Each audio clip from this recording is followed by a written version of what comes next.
Good morning, St. Martin. I'm Yesenia Lacero. And I'm Austin Lawrence. And welcome to another edition of St. Martin News Desk. Brought to you by TV15. Where we bring you the latest and most important stories around the island and beyond. It's a brand new week. Let's dive into our top headlines.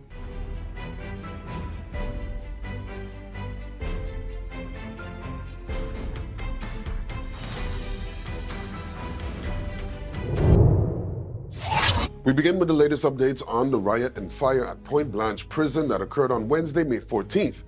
In the immediate aftermath, 51 inmates were relocated to secure areas while Minister of Justice, the Honorable Natalie Tacklin, led a crisis response team into the early morning hours.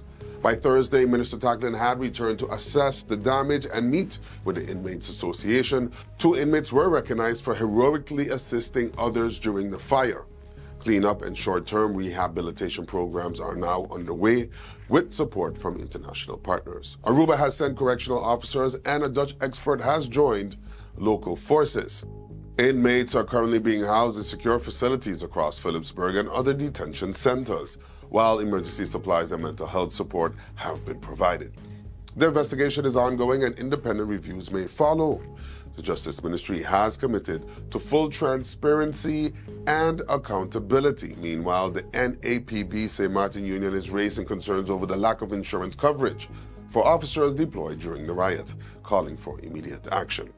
As of May 18, the prison director has temporarily suspended certain inmate privileges under emergency regulations to help restore order. This incident highlights the need for long-term reform. The ministry's 2025 and 2028 plan includes a modern correctional facility with improved safety and rehabilitation systems. Minister Tacklin has extended her thanks to all personnel and partners assisting in the recovery effort. We'll continue to follow this story closely. A man from French Quarter is in custody following the murder of a Jamaican woman believed to be his girlfriend. The victim, who reportedly resided on the Dutch side of the island, was found beaten to death on Saturday. French prosecutor Xavier Sicot has confirmed that a homicide took place and says the gendarmerie is actively investigating. Sources indicate the fatal assault occurred around 11 a.m. Saturday, May 17th. At this time, details surrounding the incident remain limited as authorities continue their inquiry into the tragic case. Former NES CEO Ralph Palm has lost his appeal and must repay 3.7 million Caribbean guilders plus interest to ENEA. The Court of Appeal upheld the 2023 ruling, also ordering Palm and his management company RAR Palm Management Services to pay legal costs. Palm was found to have unduly received funds and benefited from unjust enrichment during his time as CEO.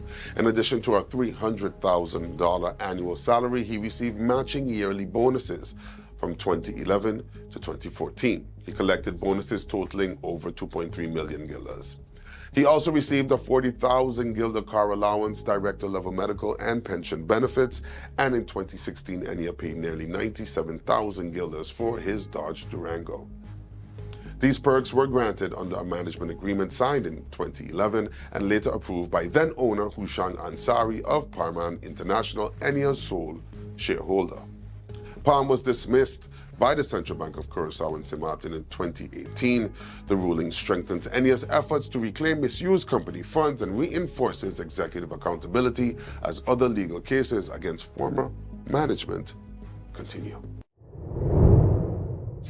Minister of Public Health, Social Development and Labor, the Honorable Richinel Brug, is urging qualified locals and organizations to apply for several open tenders within the Ministry of VSA.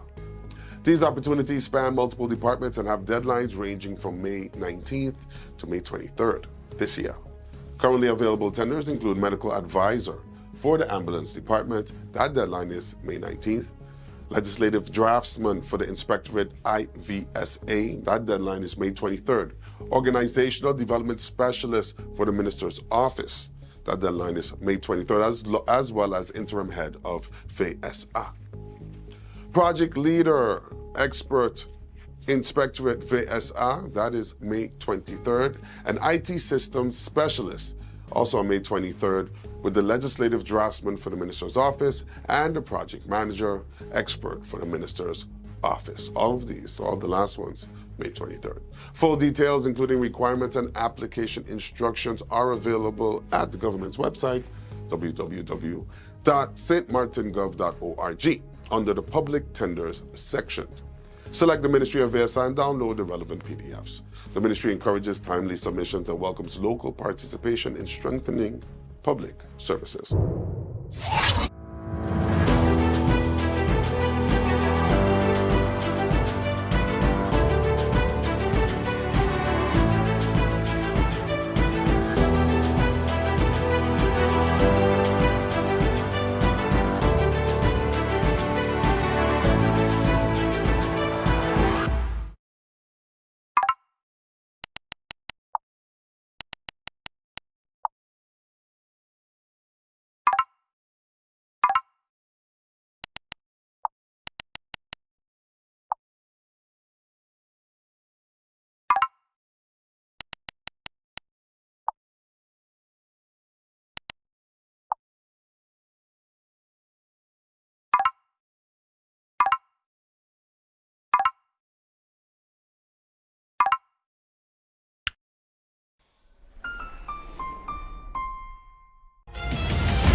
Let's put everything on the table.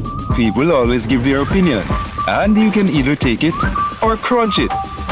Let them judge. We give in to the most irresistible flavor. We devour every nugget that falls in our hands, especially when it's our crunchy fried chicken. And let the crumbs fly if needed. Let them keep judging. We'll keep indulging. KFC, it's finger-licking good. Hello, my people. Make sure you tune in to Sit, Sip, and Chat every Monday at 5 p.m. on TV 15 and every Wednesday at 8:30 p.m. And make sure tune in to the Late Night Show with Andrew Dick from Monday to Friday at 10 p.m. with a repeat in the afternoon for no reason. In the afternoon, the Late Night Show at 3 p.m. Thank you, TV 15. Thank you, TV 15. Make sure to tune in. Make sure to tune in to the Late Night. And Sit, Sip, and Chat. Late Night. The Ministry of VROMI has announced a crackdown on illegal billboards in Simpson Bay and Maho, scheduled to begin the week of May 19th, 2025. The operation, led by the Department of Infrastructure Management, follows routine inspections, revealing numerous advertising structures placed without proper permits. These unauthorized billboards are considered safety risks and eyesores. On Article 4 of a ministerial decree from the Ministry of Justice, all unpermitted billboards are classified as unlawful. The ministry has made it clear that legal action will be taken against violators to protect the integrity of public spaces. To install a billboard legally, applicants must first obtain an approved billboard permit, jointly advised by the Infrastructure Management Department and the KPSM Traffic Department.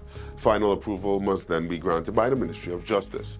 VROMI is urging all advertisers and billboard owners to remove any unauthorized signs immediately to avoid penalties. The removal process will be conducted swiftly and with minimal disruption. For details or inquiries, contact the Infrastructure Department via email at publicworks@stmartingov.org or call 542-4292 extension 2387. The National Recovery Program Bureau and the Ministry of Education will begin national student assessments in June.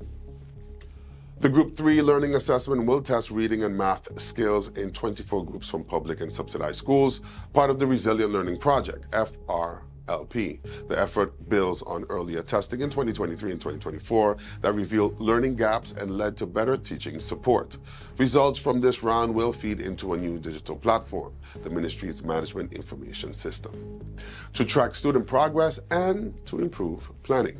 20 assessors Mostly retired teachers were trained in April. They'll administer the test and upload results online. Schools are ready, and parents will be briefed in the coming weeks. Education Minister Honorable Melissa Gumbs says the data will improve support for students and strengthen education policy. The FRLP is funded by the Netherlands and managed by the World Bank through the NRPB. Minister Patrice Gumbs announced the official start of the St. Martin Wastewater Management Project, known as SWAMP, a $25 million initiative to improve sanitation and public health. Though active since 2024, the project faced delays and limited coverage, with only 15% of the island currently connected to sewer systems. SWAMP aims to connect over 700 households by 2028, mainly in Cul-de-Sac, with possible expansion to Phillipsburg. It includes upgrading sewage lines and 80 illage treatment plant. Preparations include hiring engineers and contractors for construction and environmental oversight. The project also focuses on strengthening VROMI's capacity and developing wastewater policies. SWAMP is a vital step toward modernizing St. Martin's wastewater systems and improving residents' quality of life. Milton Peters College, in collaboration with the Ministry of Education, Culture, Youth and Sports, is hosting its first Dutch summer camp to help students improve Dutch skills in a fun way. The first camp runs June 30th to July 11th, 2025 for current Group 8 students registered for TKL or HAVO VWO next school year. Morning sessions focus on language through drama, games, and reading, while afternoons include arts, science, sports, and excursions. A second camp for TKL graduates continuing to HAVO VWO runs August 11th to 15th, focusing on Dutch proficiency, study, and research skills with recreational activities in the afternoon. Both end with a parent showcase. Though Dutch is an official language, many students struggle with it, which is essential for nationalization, government jobs, and studies in the Netherlands. The camps are free, funded by the Ministry of Education, Culture, Youth and Sports, and include snacks and lunch. Spots are still available. For info, call 548-3511, 548-3190, or email mpc@svoba.org. The deadline to submit 2024 income tax return forms A and B has been extended to June 30th, 2025. Invitations are being sent by regular mail. If you don't receive one, you must request it. Forms are available online at the Government of St. Martin's website. Taxpayers must submit forms in person at the Tax Administration Office located in the Vineyard Building. Online or email submissions are not accepted. For proof of submission, bring a copy to be stamped. Taxpayers who need an extension must request it before June 30th, 2025.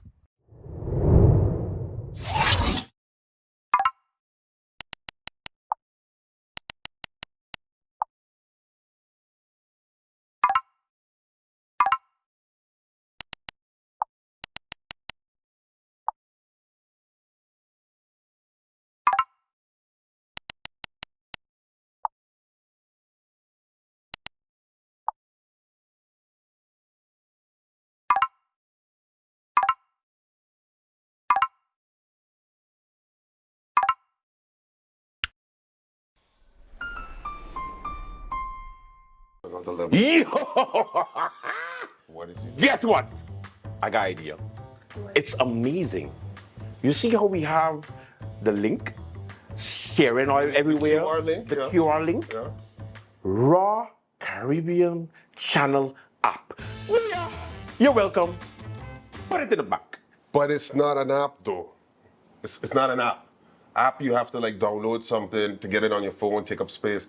It's not an app. It's like an app. Therefore, it can be an app. So, it's an app. Raw Caribbean TV app. Say it with me, Al. Come on. It's not an app, though. All you got to do with that, it's a link. You take the link, you hit the bookmark, you say add to home screen, and so it shows up like an app icon, but it's not an app, though. Are you a real person? It is an app because you get to watch all the programs from Raw Caribbean at one place. It is an app. I don't know how to explain this to you, but factually and technically, it's not an app. Kind of like we do the news, facts, Yeah. and you do that thing you do. Whoa. Point being, you just go to the QR, you hit bookmarks, and you hit add to home screen, and then you can have the link to, let's give it another name. The app. You want to call it the app? Raw Caribbean TV app. Jess. Yes. Jess, please, give some sense, Jess. Jess. It's kind of like an app. That's why she gets the big bucks. It's not an app, though. It's not a f***ing app. What the f***? It's not a f***ing app. You kiss your mother with her mouth? My God. Watch Raw Caribbean TV app. Watch our Caribbean TV app. Yes. It's not an app, though.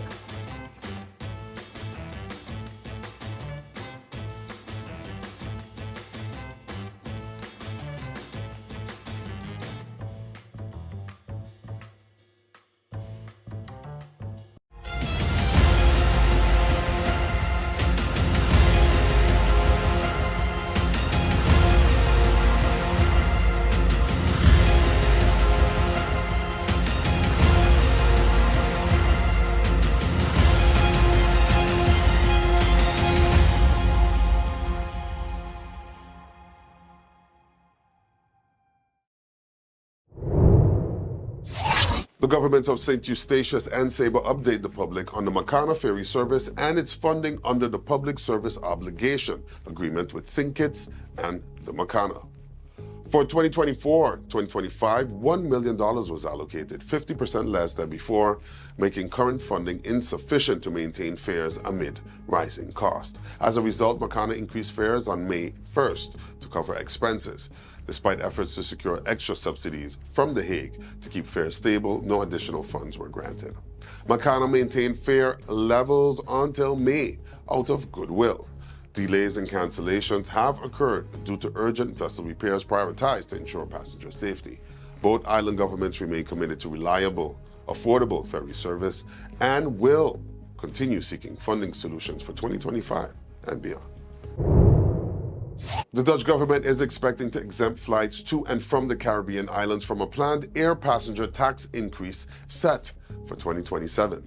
State Secretary Ferenc Jabot supports a motion calling for this exemption with a formal vote due next Tuesday. MP Peter van Hassen stressed the Caribbean's reliance on tourism and warned higher taxes could hurt Aruba, Bonaire, Curaçao, Saba, St. Eustatius, and St. Martin. He cited France's treatment of flights to its overseas territories as a model. Since 2019, the Netherlands has a uniform air tax but plans to switch to distance-based pricing in 2027, charging more for long-haul flights due to their higher emissions and revenue. The government is reviewing the impact on Caribbean flights. If approved, the exemption would be a major win for the islands, helping keep air travel affordable and supporting economic recovery.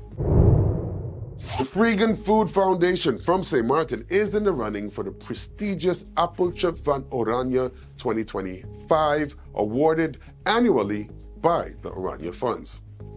The foundation is among 50 contenders across the Dutch kingdom and could be selected as one of just 3 winners. Voting is open from today, May 19th, to May 28th at stem.oranjefonds.nl/Freegan Food, and the project with the most votes will advance to the final top 10. This year's theme is Essential Links, the Power of Social Initiatives. Founded after Hurricane Irma, Freegan fights poverty and food waste by redistributing surplus food to families, schools, and community groups. More than a food bank, it's a vital safe space for vulnerable people, including members of the queer community. Winners will receive €25,000 and a bronze statue from Princess Beatrix. Queen Maxima will present the awards this October. Vote now and help put Freegan on the map. That's all the time we have for today's edition of St. Martin News Desk. Thank you for joining us. Remember, new episodes premiere every Monday, Wednesday, and Friday at 8 a.m. on TV 15, across our social media platforms and all Alexa devices globally. I'm Alson Lawrence. And I'm Justine Lassiter, wishing you an amazing week. See you next time. And don't forget, stay friendly. St. Martin. Okay.